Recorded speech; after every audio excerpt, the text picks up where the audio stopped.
عذر بپرسم قبل از همه که در ثبت پیشتر شما صدای ما رو نشنویدید و حالا من فکر میکنم که مشکلی فنی ما رفع شد و صدای من به خوبی شنیده می شود. بار دیگر درود میگم دوستان عزیز، شعله گلخواجه هستم چون همیشه در ساعت 10 در خدمت شما با سرخط خبرهای تازه و فراموش نکنید که بعد از 3 ساعت دیگر بازم در پخش مستقیم با شما ملاقات داریم در برنامه خبری و با تازه ترین خبرهای تاجیکستان و جهان. بعد از سالهای طولانی کرسی را نفر دیگر صاحب شد. عزت‌الله شریفزاده معاون وزیر و سردار سرایست اجرای جزای جنایتی وزارت عدلیه تاجیکستان را به نفقه فرستادند. به جای او منصور جان عمرов معاون اول رئیس کمیته دولتی امنیت ملی آمد. قرار رئیس جمهوری تاجیکستان در این باره امروز و بعد نیم ماه آشوب خونین و پرقربانی در محبس 3 شهر خوجند نشر گردید. خبری برکناری عزت‌الله شریفزاده معروف با لقب زورو در دایره‌های کارشناسان واکنش‌های مختلف رو به بار آورد.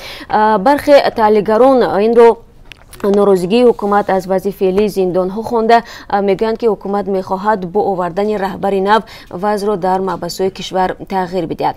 در برنامه امروز خبری ما مفصل در این باره صحبت خواهیم کرد و نیز از اظهارات وزیر امور خارجه تاجیکستان درباره آشوب زندانیان در شهر خوجند میگوییم که نخستین بار از زبان مقام بلندپایه درباره امور کشته شدگان و مجروحان این عصیان صدا داد.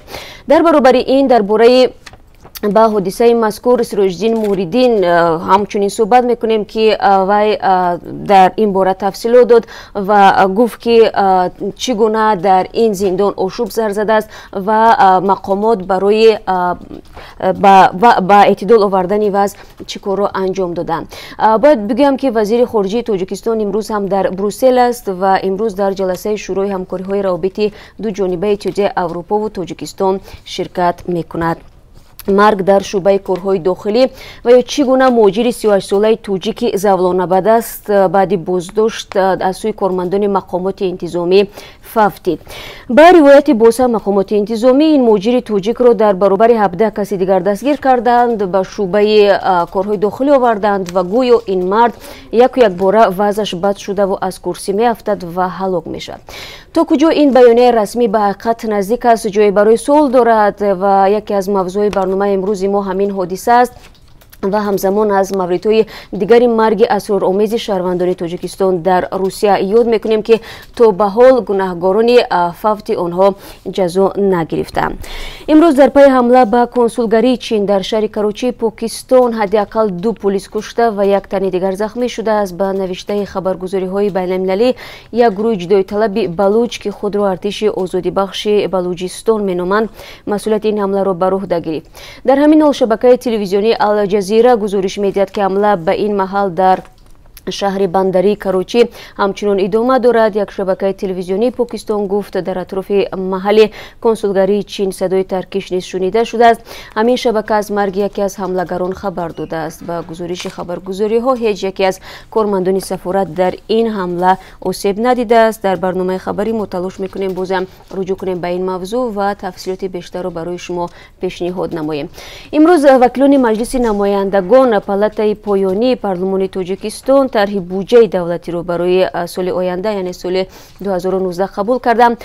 طوری معلوم شد بخش درآمد آن در مقایسه با امسال بیشتر است از تجربه های سالهای پیش. به هنگام تصویب شدن طرح بودجه دولتی معمولا در پارلمان وکیلان زیاد بحث و بررسی میکنند.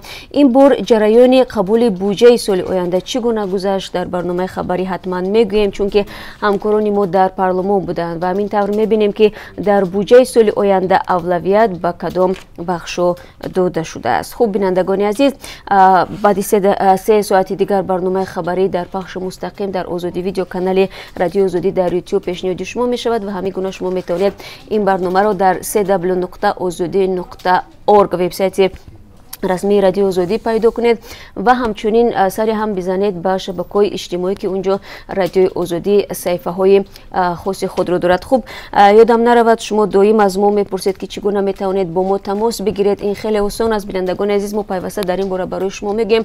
وقتی که شما با وبسایت رادیو آزادی وارد شدید در سرخط اول یا که در بالای این صفحه رقم شبکه‌های اجتماعی رادیو آزادی نوشته شده است. وایبر، واتساپ имо ва шумо бо ҳамин тариқ метавонед ба мо тамос бигиред, саволҳои худатонро ирсол кунед ва ҳар навору аксе ки доред мутаносибан ба мо бифиристед ва мо инро баррасӣ хоҳем кард. сипос барои ҳамроҳӣ ва баъди 30 соати дигар бозам бо ҳамдигар вомехӯрем.